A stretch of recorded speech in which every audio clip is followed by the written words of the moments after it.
Hello everyone. So sir, we were dealing with chapter consideration. पहले हमने देखा definition of consideration जो दिया हुआ है section 2D में. उसके बाद हमने देखा what are rules regarding valid consideration. ठीक है, ये एक क्वेश्चन इंपॉर्टेंट है. फिर sir general rule is if there is no consideration, there is no contract. हमने क्या किया सर, उसका एक्सेप्शंस देखा कि कहाँ कंसेशन नहीं भी होगा तो कॉन्ट्रैक्ट विल बी वैलिड. ये हमने 10 उसके एक्सेप्शंस देखे. उसके बाद सर ठीक है, उसमें से 9 हमने इंडियन लॉ के हिसाब से देखा and 10th contract under seal हमने इंग्लिश लॉ के हिसाब से देखा. सर कॉन्ट्रैक्ट अंडर सील से हमें क्या समझता है कि इंग्लिश लॉ में ठीक है, अगर आपने लीगल डॉक्यूमेंट पे कॉन्ट्रैक्ट कर दिया तो कंसेशन नहीं भी हुआ तो चलेगा. जबकि इंडियन लॉ में सर वो 9 में से कोई तो भी पॉइंट एग्जिस्ट करने चाहिए, उसके कंडीशंस एग्जिस्ट करने चाहिए, तब जाके even if there is no concession the contract will be valid. Is it clear? Now, last concept of this chapter is doctrine of privity of contract. Sir ये क्या है? आपको याद होगा ठीक है, एक पॉइंट मैंने बताया था आपको, उससे मैंने मेंशन किया था there can be stranger to consideration but there cannot be stranger to contract.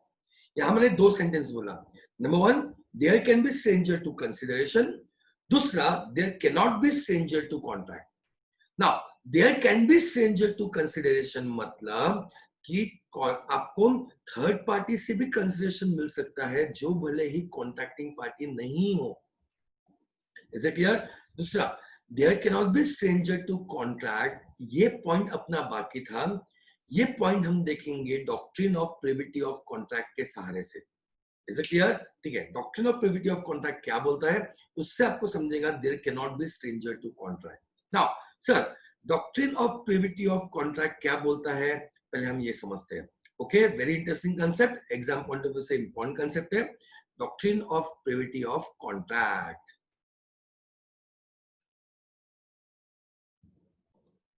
So sir ये डॉक्ट्रिन क्या बोलती है देखते हैं अपन लोग. देखो क्या बोलता है, अ contract is a private affair between the parties. Sir क्या पॉइंट यूज किया उसने, प्राइवेट अफेयर. प्राइवेट अफेयर मतलब क्या, कॉन्ट्रैक्ट में एंटर 2 पार्टीज होती है. ठीक है, कॉन्ट्रैक्ट के टर्म्स एंड कंडीशंस दोनों पार्टी म्यूचुअली डिसाइड करती है. एक पार्टी को उस कॉन्ट्रैक्ट में क्या करना है वो भी वो म्यूचुअली डिसाइड करती है, और क्या मिलने वाला है वो भी वो म्यूचुअली डिसाइड करती है. So a contract is a private affair between parties. Rights and obligation under a contract is decided by the parties. Sir अब राइट्स एंड ऑब्लिगेशन क्या है, सी जिस उस कॉन्ट्रैक्ट में मेरा जो ऑब्लिगेशन है ठीक है, वो सामने वाले के लिए राइट है. जैसे घर बेचने वाले कॉन्ट्रैक्ट में अगर मैं घर बेच रहा हूं तो मुझे क्या करना है, मेरा ऑब्लिगेशन क्या है, घर देना. सामने वाले का ऑब्लिगेशन क्या है, पैसा देना. उसका ऑब्लिगेशन मेरा राइट है, मुझे मुझे मुझे क्या मिलने वाला है, पैसा मिलने वाला है. तो वापस से इस कॉन्ट्रैक्ट में मेरा ऑब्लिगेशन क्या है, घर देना. मुझे राइट क्या मिलेगा, पैसा मिलेगा. ठीक है, सामने वाले का ऑब्लिगेशन क्या है, पैसा देना. उससे राइट क्या मिलेगा, घर मिलेगा. मतलब दोनों पार्टीज को एक ऑब्लिगेशन होती है और एक राइट होता है. जो उसे करना है वो उसका ऑब्लिगेशन है, और जो उसे मिलेगा वो सर उसका राइट है. हर कॉन्ट्रैक्ट में आपको कुछ तो भी करना है एंड कुछ ना कुछ आपको मिलने वाला है. जो आपको करना है वो आपका ऑब्लिगेशन है. आपका ऑब्लिगेशन सामने वाले का राइट है, उसका ऑब्लिगेशन आपका राइट है. Is it clear? सो आपके राइट्स क्या है, आपके ऑब्लिगेशन क्या है, सर वो भी पार्टीज खुद डिसाइड करती है. Is it clear? So point क्या है, so to claim those rights and obligation only contracting party can sue. मतलब क्या, ये कॉन्ट्रैक्ट मेरे और उसके बीच में हुआ है, जहां मुझे घर देना है उसे मुझे पैसा देना है. नाउ पॉइंट क्या है, अगर सामने वाले ने मुझे पैसा नहीं दिया तो क्या मैं कोर्ट में केस कर सकता हूँ? Of course sir, it's a contract, आप कोर्ट में केस कर सकते हो. क्या मेरी वाइफ कोर्ट में केस कर सकती है वो पैसा लेने के लिए? क्या मेरे फादर मदर कोर्ट में केस कर सकते हैं वो पैसा लेने के लिए? आंसर इज सर, कॉन्ट्रैक्ट आपने किया है, आप कॉन्ट्रैक्टिंग पार्टी हो, तो आपका राइट क्लेम करने के लिए आप कोर्ट में केस कर सकते हो. बाकी लोग कॉन्ट्रैक्टिंग पार्टी नहीं थे, वो कोर्ट में केस नहीं कर सकते. So the point is, contract में अगर आपको कुछ मिलना है तो वो क्लेम करने के लिए आप कोर्ट में केस कर सकते हो। कोई और जो कॉन्ट्रैक्टिंग पार्टी नहीं है, जिसे हम लॉ में बोलते हैं they are stranger to contract. मैं फिर से रिपीट कर रहा हूं, हर वो पर्सन जो कॉन्ट्रैक्ट में कॉन्ट्रैक्टिंग पार्टी नहीं है, they are called as stranger to contract. And law क्या बोलता है? कॉन्ट्रैक्टिंग पार्टी क्लेम करने के लिए एक दूसरे के खिलाफ कोर्ट में केस कर सकती है, बट बाहर वाले जो कॉन्ट्रैक्टिंग पार्टी नहीं है वो कोर्ट में केस नहीं कर सकते। मतलब कॉन्ट्रैक्ट के राइट को एनफोर्स करने के लिए only contracting party can sue. Any third parties who are not contracting party, जिसे हम लॉ में बोलते हैं who are strangers to contract, they can not sue class. So basically rule क्या बना कि stranger to contract can not sue, मतलब जो कॉन्ट्रैक्टिंग पार्टी नहीं है वो कोर्ट में केस नहीं कर सकती वो कॉन्ट्रैक्ट के राइट को एनफोर्स करने के लिए। सिर्फ जो कॉन्ट्रैक्टिंग पार्टी है वो ही केस कर सकती है। And this is privity of contract. This is doctrine और theory of privity of contract. Theory of privity of contract क्या बोलते हैं सर? कि सिर्फ कॉन्ट्रैक्टिंग पार्टी जिन्होंने कॉन्ट्रैक्ट्स किया है वो ही एक दूसरे के खिलाफ कोर्ट में केस कर सकते हैं। जो पर्सन कॉन्ट्रैक्टिंग पार्टी नहीं है, जिसे हम लॉ में बोलते हैं स्ट्रेंजर टू कॉन्ट्रैक्ट, स्ट्रेंजर वो जो कॉन्ट्रैक्टिंग पार्टी नहीं है, उसे हम बोलते हैं स्ट्रेंजर टू कॉन्ट्रैक्ट। लॉ क्या बोलता है क्लास? कि stranger to contract can not sue to claim a right which is arising out of a contract.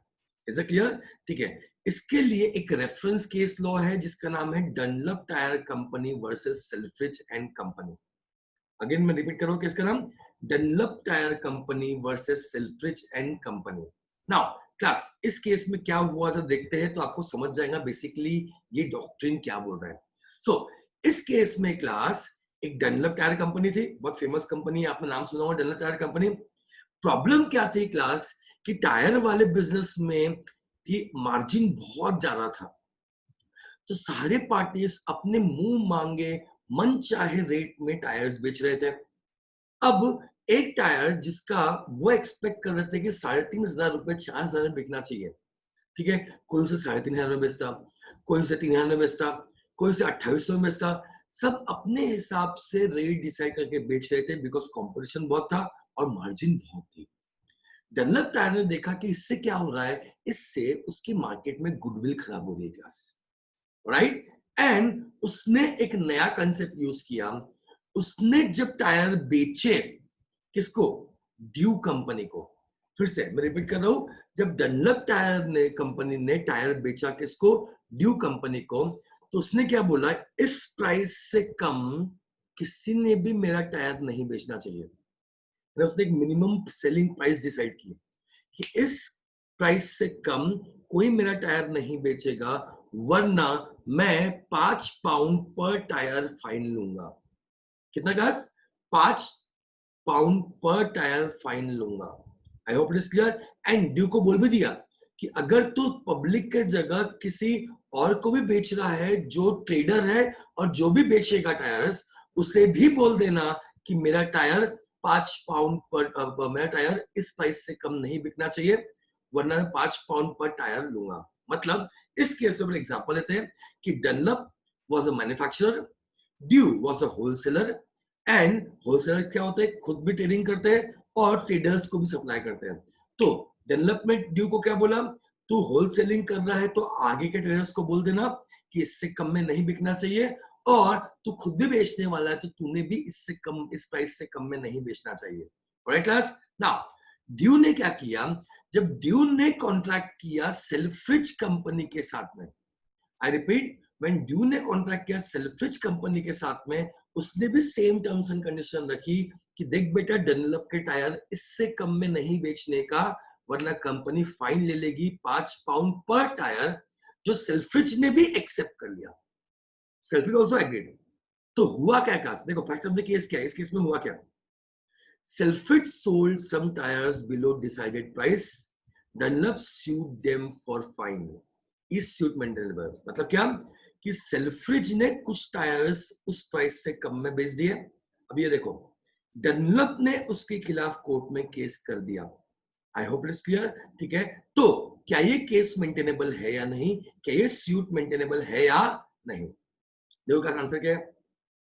No, since contract with Due and not with Dunlop, so Dunlop was not a party to contract, thus they cannot sue. Although if Due would have sued, case was maintainable. मतलब क्या class, जब ये matter court में गया, Selfridge ने क्या बोला कि मेरा कॉन्ट्रैक्ट ड्यू से हुआ था. Is it clear? डनलप से डायरेक्टली मेरा कॉन्ट्रैक्ट नहीं था. So Dunlop was stranger to contract. मेरा कॉन्ट्रैक्ट ड्यू के साथ में हुआ, मेरा कॉन्ट्रैक्ट डनलप के साथ में नहीं हुआ. तो Dunlop is a company which is stranger to contract. And doctrine of privity of contract क्या बोलता है? सिर्फ कॉन्ट्रैक्टिंग पार्टीज केस कर सकती है, जो कॉन्ट्रैक्टिंग पार्टीज नहीं है वो केस नहीं कर सकती. इस केस में क्या देखो, तो क्वालिटी पार्टी कौन थी? ड्यू. अगर ड्यू सेल्फ्रिज के खिलाफ कोर्ट में केस करती वो पैसा रिकवर करने के लिए, तो ये केस मेंटेनेबल होता, क्योंकि ड्यू कॉन्ट्रैक्टिंग पार्टी से सेल्फ्रिज के साथ में. बट क्या इस कॉन्ट्रैक्ट में डनलप कॉन्ट्रैक्टिंग पार्टी थी? नहीं, सेल्फ्रिज के साथ डनलप का कोई कॉन्ट्रैक्ट नहीं हुआ था, ड्यू के साथ में हुआ था. I hope it is clear. So Dunlop Selfridge के खिलाफ कोर्ट में केस नहीं कर सकता. Is it clear? ये बोलता है doctrine of privity of contract. आगे बढ़े इस पॉइंट को क्लास. तो एक और एग्जांपल देखते हैं. इस एग्जांपल में एक पार्टी है ए, एक पार्टी है बी, एक पार्टी है सी. तीन पार्टी है. नाउ ए ने बी के साथ में कॉन्ट्रैक्ट किया, जिसमें उसने कुछ गुड्स बेचे बी को और बोला कि पैसा मुझे मत दे. पैसा किसको दे? सी को. वापस से कैसे? आराम से. कॉन्ट्रैक्ट किसके और किसके बीच में हुआ था? ए और बी के बीच में हुआ था, जिसमें ए ने बी को कुछ गुड्स सप्लाई किया और बोला पैसा मुझे मत दे. पैसा किसको दे? सी को. Now fact of the case क्या है? इफ बी डिड नॉट पे मनी टू सी, मतलब बी ने अगर पैसा पे नहीं किया सी को, क्या सी बी के खिलाफ कोर्ट में केस कर सकता है? सोचो बस, क्या सी बी के खिलाफ कोर्ट में केस कर सकता है? ऑफ कोर्स नहीं. क्यों? कॉन्ट्रैक्ट किसके बीच में हुआ था? ए और बी के बीच में हुआ था. क्या सी कॉन्ट्रैक्टिंग पार्टी थी सर? नहीं sir, C was stranger to contract. And doctrine of privity of contract क्या बोलती है? Stranger to contract can not sue.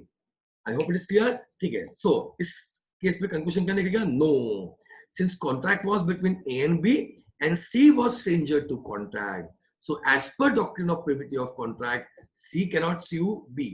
तो सर फिर कोर्ट में केस कौन कर सकता है? ऑफ कोर्स ए कर सकता है. Is it clear? A court में केस कर सकता है बी के खिलाफ, क्योंकि कॉन्ट्रैक्ट ए और बीच में हुआ था. बट सी कोर्ट में केस नहीं कर सकता because C was a stranger to contract. Now class, इसमें एक एडिशनल पॉइंट भी है, एक्स्ट्रा पॉइंट भी है जो आपको मैं सिखा रहा हूं. C, A can sue B. Perfect, क्योंकि ए कॉन्ट्रैक्टिंग पार्टी है. So A can sue B even if he is stranger to consideration. Sir क्या बोल रहे हो? आप आराम से इस कॉन्ट्रैक्ट को देखो क्लास, ध्यान से समझना. मैं एक नया कॉन्सेप्ट सिखा रहा हूं आपको. ठीक है.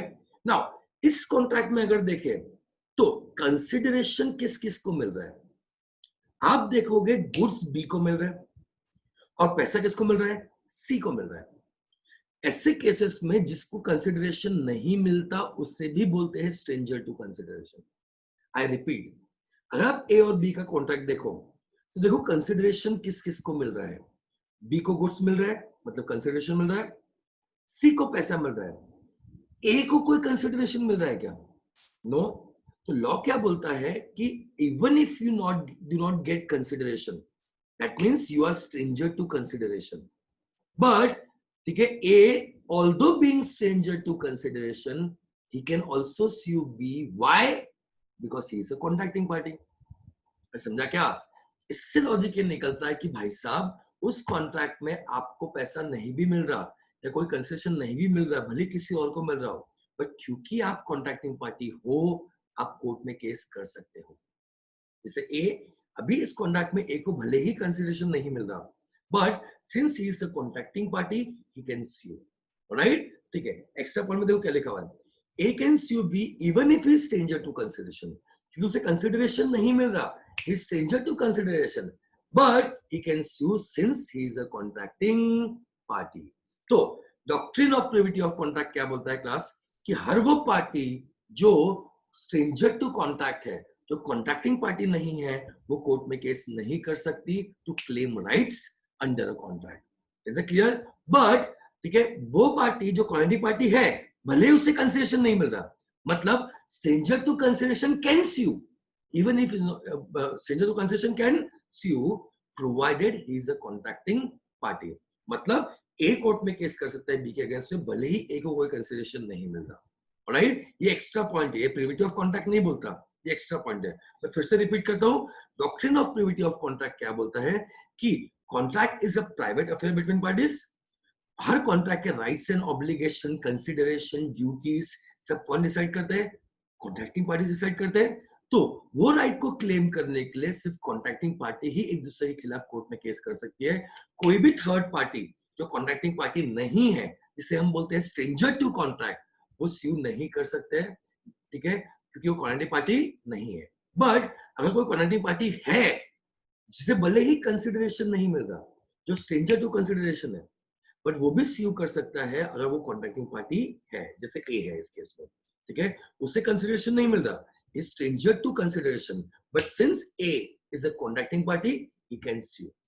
I hope it is clear. Now, sir, आगे इस कंसेप्ट में क्या पढ़ना है? आगे इस कंसेप्ट में हम पढ़ रहे हैं exception to the rule. Sir, rule क्या है? Stranger to contract can not sue. Is it clear? यानी बाहर वाले कोर्ट में केस नहीं कर सकते कॉन्ट्रैक्ट के अंदर में। फिर हम क्या पढ़ रहे हैं? एक्सेप्शन पढ़ रहे हैं।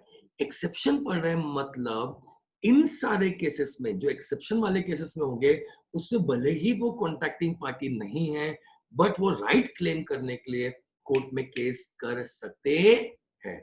ओके, एक्सेप्शन में। तो सर शुरू करते हैं। Exception to privity of contract में क्लास आज आप 7 एक्सेप्शंस पढ़ने वाले हो, और इस कंसेप्ट में थ्योरी क्वेश्चन भी आ सकता है और प्रैक्टिकल क्वेश्चन भी आ सकता है। I hope it is clear. So there are 7 exceptions. Number 1, beneficiary of trust. देखो मैं ओवरव्यू दे रहा हूं, मैं सबके एग्जांपल्स दूंगा आपको आगे के स्लाइड्स में। मतलब अगर एक ट्रस्ट क्रिएट हो रहा है, अब ट्रस्ट क्या है मैं आपको सिखाऊंगा।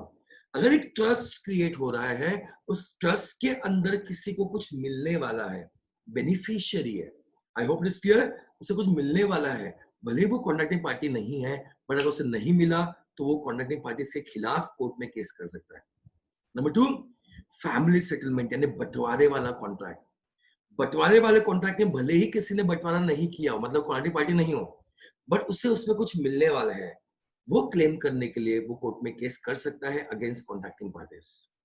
Number 3, marriage settlement. शादी के सेटलमेंट वाले कॉन्ट्रैक्ट में अगर फीमेल मेंबर, ठीक है, मेल और फीमेल की शादी होती है, तो फीमेल मेंबर को अगर उसमें कुछ मिलने वाला है और उसे अगर नहीं मिला तो वो क्लेम करने के लिए कोर्ट में केस कर सकती है, although she is stranger to contract. Next point sir, assignment of a contract, ये हम देखेंगे आगे क्या होता है। नेक्स्ट पॉइंट, एक्नॉलेजमेंट एस्टॉपल के केस में भी ये अप्लाई होता है, ये भी आगे हम देखने वाले हैं अभी ये क्या होता है। Next, covenants running with the land, मतलब लैंड से रिगार्डिंग जो कंडीशंस है वो कोवेनेंट्स है, वो क्लेम करने के लिए भी कोर्ट में केस करने का ऑप्शन है। And last point, contract through agent. ये 7 एक्सेप्शन है इस रूल के, और ये सातों पॉइंट अभी हम लाइन से देखना शुरू कर रहे हैं। Alright class, overview, privity of contract बोलता है जो कॉन्ट्रैक्टिंग पार्टी नहीं है वो कोर्ट में केस नहीं कर सकती। Is it clear? अभी हम क्या देख रहे हैं सर? एक्सेप्शन देख रहे हैं, मतलब जो कॉन्ट्रैक्टिंग पार्टी नहीं भी है वो कौन कौन से इश्यूज पे क्लेम कर सकती है, ये 7 इश्यूज में। ऑलराइट क्लास, चलो देखते हैं वो क्या पॉइंट्स है। तो सर शुरू करते हैं एक एक एग्जांपल और आराम से समझते हैं। क्या समझो, एग्जांपल्स बहुत सिंपल है, ठीक है, आराम से नए नए कंसेप्ट भी आज आपको कुछ मालूम पड़ेंगे जो लॉ में आगे जाके आपको बहुत काम आएंगे। Is it clear? और कंसेप्ट बहुत इंटरेस्टिंग भी है, तो रिलैक्स होके आराम से समझते हैं एक एक पॉइंट। नाउ फर्स्ट पॉइंट क्या बोलता है? Beneficiary of a trust. Sir beneficiary यानी क्या होता है? जिससे उस ट्रस्ट से कुछ मिलने वाला है। अब सर ट्रस्ट क्या होता है? ठीक है, ट्रस्ट मतलब if somebody is acting on behalf of somebody, फिर से I repeat, somebody is acting on behalf of somebody। Sir तो एजेंसी हो गया, समझते हैं मैं क्या बोलने की कोशिश कर रहा हूं। देखो, आपने सुना होगा कि ट्रस्टीज होते हैं कॉलेज के।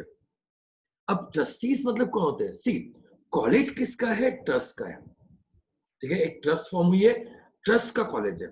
Is it clear? और उस ट्रस्ट की जितनी भी प्रॉपर्टीज है, जैसे कॉलेज है या जो भी बिजनेस है, वो कौन होल्ड कर रहा है? ट्रस्टी होल्ड कर रहा है ऑन बिहाफ ऑफ ट्रस्ट। मतलब यहां पे क्या डेवलप हुआ? एक ट्रस्ट डेवलप हुआ between trustee and trust. Is it clear? ठीक है, जहां ट्रस्टी बोल रहे हैं कि ट्रस्ट हम तुम्हारा कॉलेज में चला रहे हैं, हम तुम्हारी प्रॉपर्टी होल्ड कर रहे हैं भरोसे में, ट्रस्ट में, on your behalf. So, if somebody holds something on their behalf and अगर उसमें डीड बन जाती है, ट्रस्ट डीड, क्या बन जाती है? डीड, डॉक्यूमेंट बन जाता है ट्रस्ट डीड, तो हम बोलते हैं यहाँ पे डीड क्रिएट हुई है. जैसे अपने इस केस में हुआ, केस का नाम है Chinnaiya versus Ramaiya. Exam point of view से ये बहुत इंपॉर्टेंट केस है क्लास. ठीक है, इस केस में क्या हुआ क्लास? इस केस में 3 पार्टी थी. एक थी मैया, माता, माते, एक थी मैया और एक थी उसकी डॉटर रमैया. तो इस एग्जांपल में 3 पार्टी है, मैया, रमैया और मैया की एक बहन यानी रमैया की मासी चिन्नैया. Is it clear? ठीक है, अब मैया का जाने का समय आ गया था मैया के पास, माँ के पास यानी भगवान के पास. उसकी 2 ही तो जिम्मेदारी थी क्लास जीवन में, एक थी रमैया उसकी डॉटर और एक उसकी बहन चिन्नैया. अब इसके पास एक प्रॉपर्टी पड़ी हुई थी और दोनों को कुछ ना कुछ देके जाना था. तो उसने क्या किया, उसने वो प्रॉपर्टी ट्रांसफर कर दी अपनी बेटी रमैया के नाम पे. ठीक है, और रमैया को बोला कि हर साल इतना पैसा तू अपनी मासी चिन्नैया को देगी, विच शी एग्रीज. अब उस प्रॉपर्टी को देखो क्लास, वो प्रॉपर्टी किसको ट्रांसफर हुई? रमैया को. बट उस प्रॉपर्टी के ट्रांसफर के बदले रमैया इंटरेस्ट, ठीक है, प्रॉमिस कर रही कि हाँ भाई इसमें से हर साल कुछ पैसा मैं किसको दूंगी? चिन्नैया को दूंगी. आई होप इट इज क्लियर. यहाँ पे क्या हुआ क्लास? यहाँ पे एक ट्रस्ट डीड फॉर्म हुई कि चिन्नैया और रमैया के बीच में एक डीड बना. ठीक है, कि रमैया अगले 10 साल के लिए, 20 साल के लिए, सपोज साल के 2 लाख रुपए भी हो गए, तो you are holding that money on behalf of Chinnaiya, which you will give every year 2 lakh rupees to Chinnaiya. समझ आया क्या? मतलब सपोज 10 साल तक अगर 2 लाख रुपए देने की बात होगी, तो अभी तो रमैया 20 लाख पूरा होल्ड कर रही है, किसके बिहाफ में? चिन्नैया के बिहाफ में. और उसे कब देगी? हर साल 2 लाख रुपए देगी. तो देखो, somebody is holding something in behalf of somebody else. इस यहाँ पे क्या क्रिएट हुआ? ट्रस्ट क्रिएट हुआ. और यहाँ पे डीड भी बन गई. क्या बन गई? Trust deed. Is it clear? So somebody is holding something on behalf of somebody else. तो यहाँ पे ट्रस्ट क्रिएट होता है और जो डीड होती है उसे बोलते हैं trust deed. I hope it is clear. Now यहाँ हुआ क्या class? Fact of the case क्या है कि Ramaiya failed to pay annual sum to Chinnaiya. मतलब मैया की डेथ होगी, सपोज अज्यूम करते हैं अपने एग्जांपल में मैया की डेथ होगी. अब 2-3 साल तो डॉटर ने अपनी मासी को पैसा पे किया, फिर पैसा देना बंद कर दिया. Is it clear? Now problem क्या है यहाँ पे कि ये जो कॉन्ट्रैक्ट हुआ था वो मैया और रमैया के बीच में हुआ था. I hope it is clear. Trust deed sign हुई चिन्नैया के और रमैया के साथ में, बट ये कॉन्ट्रैक्ट किसमें बना था? मैया और रमैया के साथ में हुआ था कि बेटी मैं तुझे इतना ये प्रॉपर्टी ट्रांसफर कर रही हूँ, लेकिन तू हर साल इतना पैसा पे करेगी. किसको? चिन्नैया मासी को. I hope it is clear. तो मुझे बताओ, क्या इस केस में चिन्नैया जो थी वो कॉन्ट्रैक्टिंग पार्टी थी? No sir. बट उससे उस कॉन्ट्रैक्ट में कुछ मिलने वाला था. सर क्या मिलने वाला था? हर साल 2 लाख रुपए मिलने वाले थे. Is it clear? मतलब लॉ बोलता है कि यहाँ पे एक ट्रस्ट क्रिएट हुआ जिसमें हर साल कुछ पैसा मिलने वाला था चिन्नैया को. मतलब she was a beneficiary of the trust. तो सर ये पैसा क्लेम करने के लिए क्या चिन्नैया रमैया के खिलाफ कोर्ट में केस कर सकती है? The answer is yes. देखो क्या लिखा हुआ है. Although she is a stranger to contract, she is a beneficiary of a trust. मतलब ये जो ट्रस्ट क्रिएट हो रहा है उसे उस पे उसको पैसा मिलने वाला है. आई होप इट इज क्लियर. वो पैसा क्लेम करने के लिए शी कैन sue.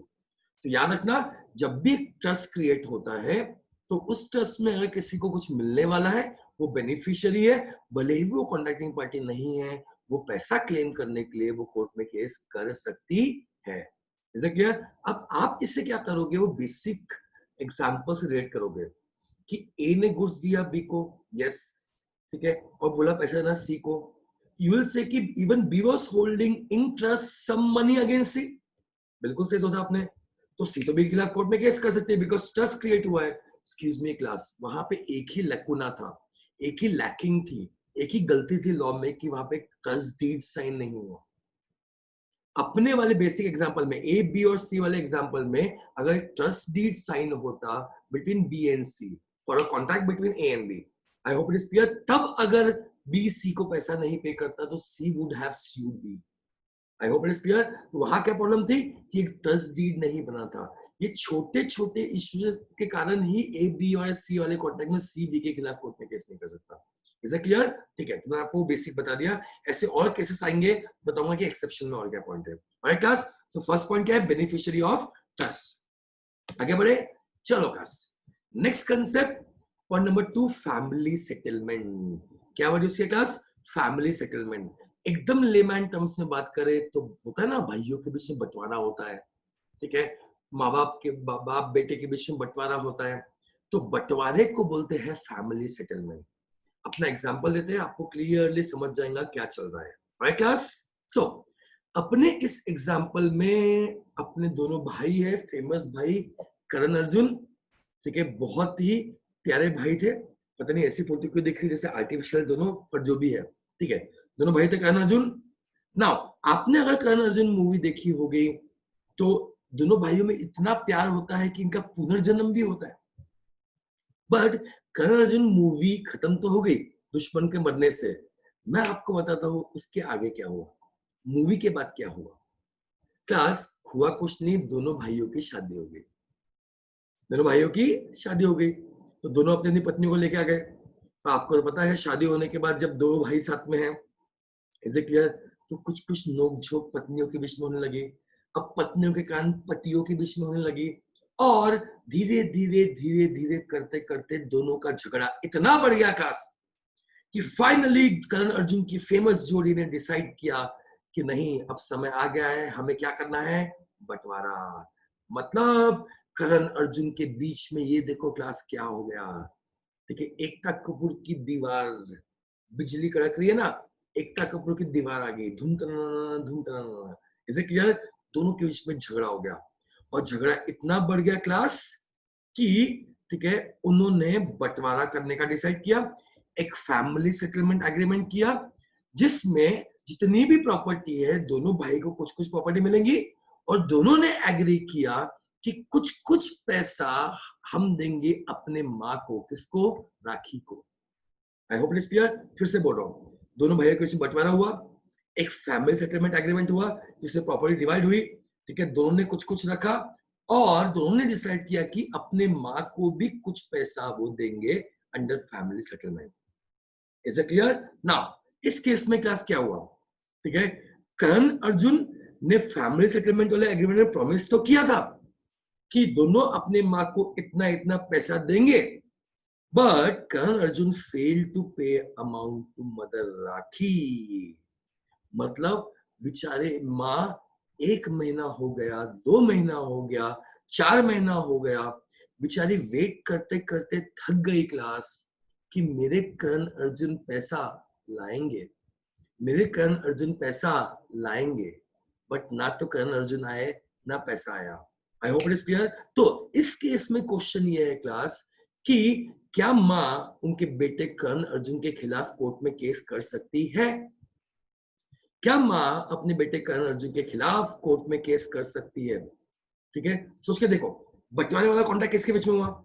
सर कर्ण और अर्जुन। तो कॉन्ट्रैक्टिंग पार्टीज कर्ण और अर्जुन है, बट ये जो बंटवारे वाला कॉन्ट्रैक्ट है, ये जो फैमिली सेटलमेंट वाला कॉन्ट्रैक्ट है, आई होप इट इज क्लियर, ठीक है, इसमें माँ को कुछ पैसा मिलने वाला है। She is the beneficiary in this family settlement. Now law क्या बोलता है? लॉ बोलता है कि बंटवारे में जिसको भी कुछ मिलने वाला है, भले ही वो कॉन्ट्रैक्टिंग पार्टी नहीं है, बट वो पैसा क्लेम करने के लिए कॉन्ट्रैक्टिंग पार्टी से खिलाफ कोर्ट में केस कर सकती है।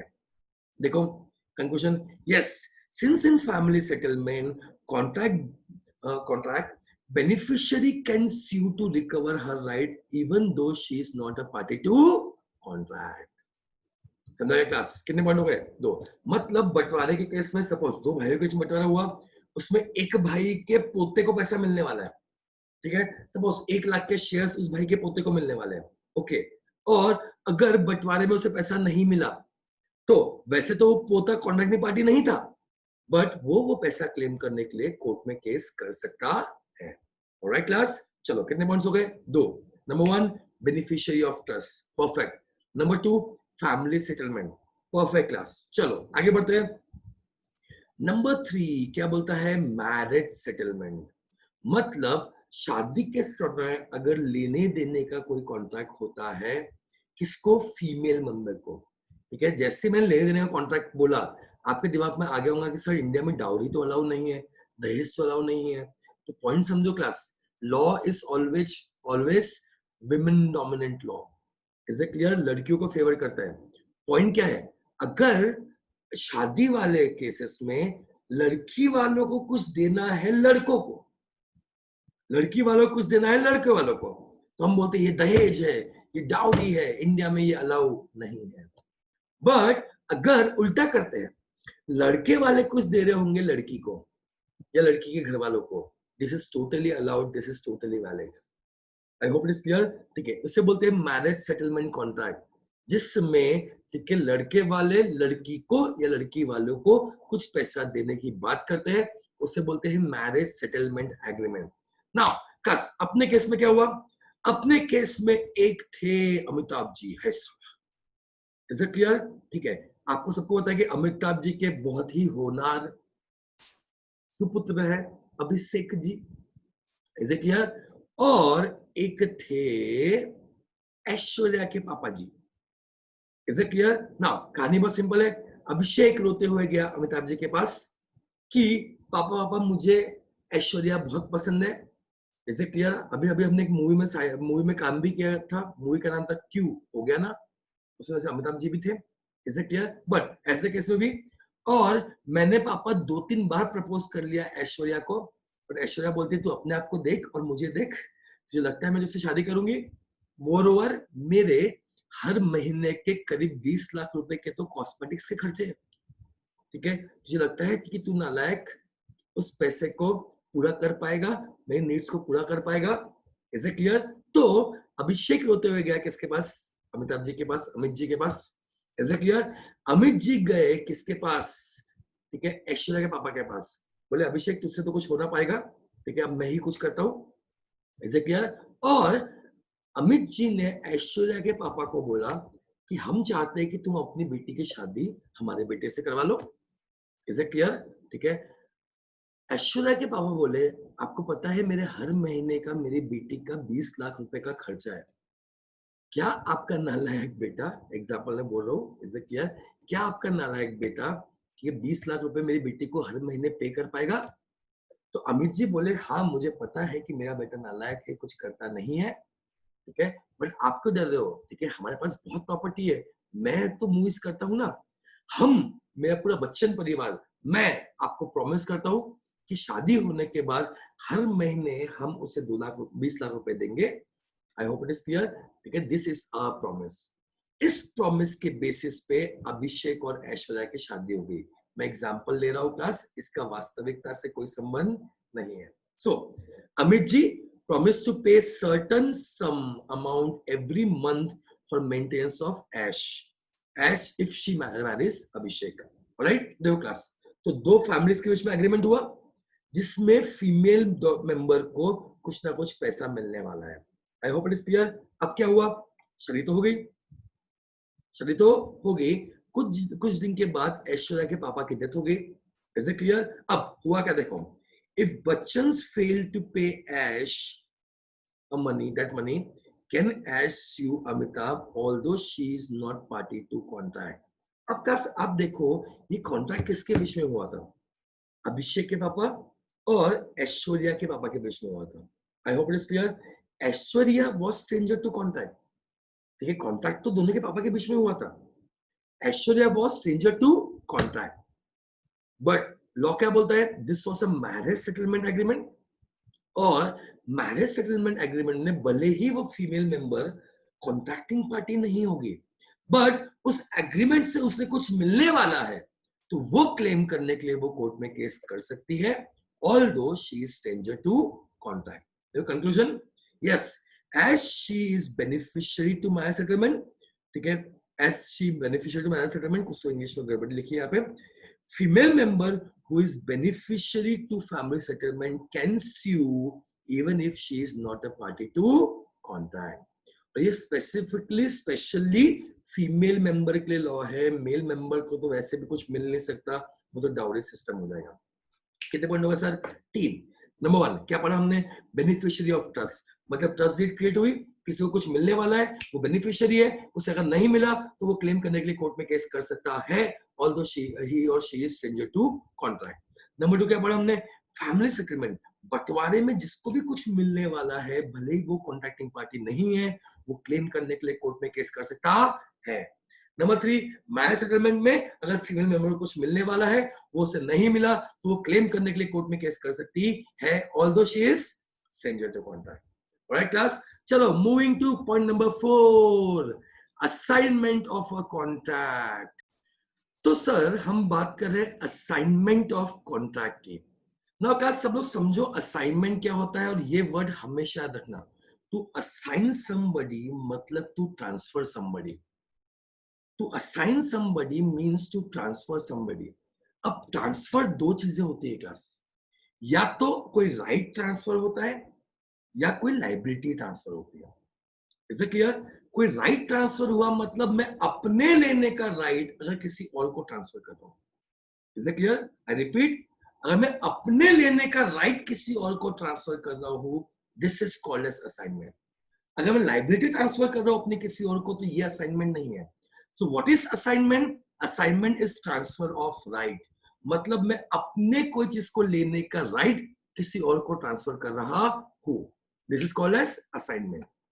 जैसे अपने एग्जांपल में ये मैं हूं, ठीक है, तो अगर सपोज मैंने शेयर्स लिए किसमें? रिलायंस में, ठीक है. So I am the shareholder of the company. तो ये कॉन्ट्रैक्ट किसके बीच में हुआ है क्लास? मेरे और कंपनी के बीच में हुआ है, जिस कॉन्ट्रैक्ट के तहत कंपनी को मैंने, ठीक है, पैसा दिया, कंपनी ने मुझे शेयर्स दी, और कंपनी हर साल मुझे डिविडेंड पे करेंगी. परफेक्ट. अब मेरा इस कॉन्ट्रैक्ट में लेने का राइट क्या है? शेयर्स तो था, और क्या लेने का राइट है? डिविडेंड. तो पॉइंट समझो, मैंने क्या किया, अपने ये लेने का राइट ट्रांसफर कर दिया मेरी वाइफ को, ऋचा को. I hope it is clear. तो मैंने अपना डिविडेंड लेने का राइट ट्रांसफर किया मेरी वाइफ को. I hope it is clear. So ध्यान से सुनना, यहाँ पे क्या हुआ, डिविडेंड मुझे मिलने वाला था, मेरा राइट है, मैंने अपने डिविडेंड लेने का राइट ट्रांसफर किया मेरे वाइफ को. और यहां पे क्लास हमने क्या किया, एक असाइनमेंट डीड बना दी. सिर्फ इतना बोलने से काम नहीं चलता, असाइनमेंट डीड कंपलसरी होती है क्लास. असाइनमेंट डीड में हम लिखते हैं कि असाइनमेंट डीड में हम लिखते हैं क्लियरली, यानी कॉन्ट्रैक्ट बनेगा मेरे और रिलायंस कंपनी के बीच में, डीड बनेगा जिसमें मैं मेंशन करूंगा कि मैंने अपने लेने का राइट अपने वाइफ को ट्रांसफर किया है. या फिर असाइनमेंट डीड बनाऊंगा मैं अपने वाइफ के साथ में कि मैं तुम्हें डिविडेंड लेने का राइट ट्रांसफर कर रहा हूं, और उसकी एक कॉपी में रिलायंस कंपनी को फॉरवर्ड करता हूं और उनसे भी कंसेंट लेता हूं इस पॉइंट पे. ठीक है, असाइनमेंट डीड बनता है. पॉइंट क्या है, अगर Reliance, if Reliance fail to pay dividend to Richa my wife, I hope it is clear, क्या वो कोर्ट में केस कर सकती है या नहीं? नाउ आपका बेसिक दिमाग क्या बोलेगा कि कॉन्ट्रैक्ट किसके बीच में बना था सर? कॉन्ट्रैक्ट बना था वो वाला between Kunal sir and Reliance company, ठीक है, शेयर वाला कॉन्ट्रैक्ट. तो डिविडेंड कुणाल सर को मिलना चाहिए था, बट उन्होंने अपने लेने का राइट किसको ट्रांसफर किया? अपने वाइफ को ट्रांसफर किया. I hope it is clear. तो क्या वाइफ कोर्ट में केस कर सकती है? The answer is yes. क्यों? देखो लॉ क्या बोलते हैं, in assignment if deed is made, ये डीड बनना कंपलसरी है, असाइनमेंट डीड बनना चाहिए. stranger to contract can sue even if he or she is stranger to contract. I hope it is clear. मतलब even if he is not a contracting party, ये लिखना चाहिए था, even if he is not a contracting party or she is not a contracting party, वो लोग sue कर सकते हैं to claim a right अगर assignment हुआ है तो. जैसे मैंने ये पढ़ाया, आप बोलोगे सर एक सेकंड, ए ने घुस दिए बी को, यस सर, और बोला पैसा किसको देना? सी को. तो सर यहां भी तो ए ने अपने पैसे लेने का राइट सी को ट्रांसफर किया, यहां भी तो असाइनमेंट है, तो फिर सी कोर्ट में केस क्यों नहीं कर सकता? The answer is class because वहां पे असाइनमेंट डीड नहीं बनी. समझा मैं क्या बोल रहा हूँ? वहां पे असाइनमेंट डीड नहीं बनी, या वो ट्रस्ट में होल्ड के रखा था, वहां पे ट्रस्ट डीड नहीं बनी। यानी what I am trying to explain you is, ये एक्सेप्शन में से कोई भी डीड अगर उस बेसिक एग्जाम्पल में लग जाती, तो ऐसे केस में स्ट्रेंजर टू कॉन्ट्रैक्ट यानी सी डी के खिलाफ कोर्ट में केस कर सकता था। Alright, so I repeat, assignment to a contract मतलब, ठीक है, कि अगर आपने अपने लेने का राइट किसी और को ट्रांसफर किया, असाइनमेंट डीड बनी है इस कॉन्ट्रैक्ट में, तो जिसको ट्रांसफर किया है वो क्लेम करने के लिए कोर्ट में केस कर सकता है, इवन इफ, ठीक है, ही और she is not a contracting party. कितने पॉइंट हो गए सर? 4 पॉइंट हो गए। नंबर 1, बोलो बोलो। Number 1, beneficiary of trust. Number 2, अरे याद करो, साथ साथ याद रखना अपने को। नंबर 2 सर फैमिली सेटलमेंट, बंटवारा। Number 3, marriage settlement. Number 4, assignment of a contract. Is it clear? Number 5, acknowledgement और एस्टॉपल। याद है ना, आपको एस्टॉपल सिखा चुका हूं, जो वादा किया वो निभाना पड़ेगा। Is it clear? अपने वो एबीसी वाले एग्जांपल, बेसिक एग्जांपल को अपन कंटिन्यू कर रहे हैं क्लास। नाउ अपने एग्जांपल में क्या हुआ, ए ने गुड्स दिया बी को और बोला पैसा किसको देना, सी को। याद है क्या? और अपन ने क्या देखा था कि अगर सी को बी ने पैसा नहीं दिया तो सी कोर्ट में केस नहीं कर सकता। बेसिक एग्जांपल देखा था ना, ठीक है। Why? Because C is stranger to contract. पैसा किसको देना, सी को देना। परफेक्ट, ठीक है। अब यहां तक के केस में सी बी के खिलाफ कोर्ट में केस नहीं कर सकता because C is stranger to contract. Perfect. But ऐसे कहीं बाहर बी और सी मिले, इज इट क्लियर? और बी ने कम्युनिकेट कर दिया सी को कि भाई मैं तुम्हें पैसा दे दूंगा। देखो, इसके पहले तक, ये कम्युनिकेट करने के पहले तक, अगर सी को पैसा नहीं मिलता तो सी बी के खिलाफ कोर्ट में केस नहीं कर सकता था। Is it clear? बट अब क्या हुआ, बी ने कम्युनिकेट कर दिया सेपरेटली सी को कि भाई हाँ वो तेरा पैसा बाकी है, मुझे याद है, मैं तुझे पे कर दूंगा। Is it clear? अब यहाँ पे इंटरेस्टिंग क्या है कि यहाँ पे सी बी के खिलाफ कोर्ट में केस कर सकता है, एस्टॉपल लगवा सकता है। एस्टॉपल क्या बोलता हूं, जहां पे जो वादा किया वो निभाना पड़ेगा। तो सी जज साहब को बोलेगा, जज साहब इसने बोला था कि मैं तुझे पैसा पे करूंगा, अब उस पर क्या लगा दो, एस्टॉपल। तो जज साहब उस पर एस्टॉपल लगा देंगे, जो वादा किया वो निभाना पड़ेगा, क्योंकि तूने बी को सी को बोला कि हाँ भाई सी तुझे पैसा पे करूंगा, तो अब तुझे पैसा पे करना पड़ेगा। सर पुराना केस भी तो सेम है। अरे बाबा सेम कैसे है, पहले जो एबीसी वाला एग्जांपल देखा था उससे बी ने सी को थोड़ी कम्युनिकेट किया था, बी ने तो ए को कम्युनिकेट किया था हाँ उसे पैसा पे कर दूंगा। Is it clear? बट उसने एक्नॉलेजमेंट थोड़ी किया था सी को। इस केस में वो एक्नॉलेज कर रहा है सी को कि हाँ वो मेरा ए के साथ में कॉन्टेक्ट हुआ था, हाँ हाँ तुझे पैसा पे कर दूंगा। तो एक्नॉलेज किया, तो अब जो वादा किया वो निभाना पड़ेगा। सी वो एक्नॉलेजमेंट को क्लेम करने के लिए कोर्ट में केस कर सकता है। I hope it is clear. So, fact of the case, if B acknowledge C, he will pay him. Can C sue if he is a party to contract?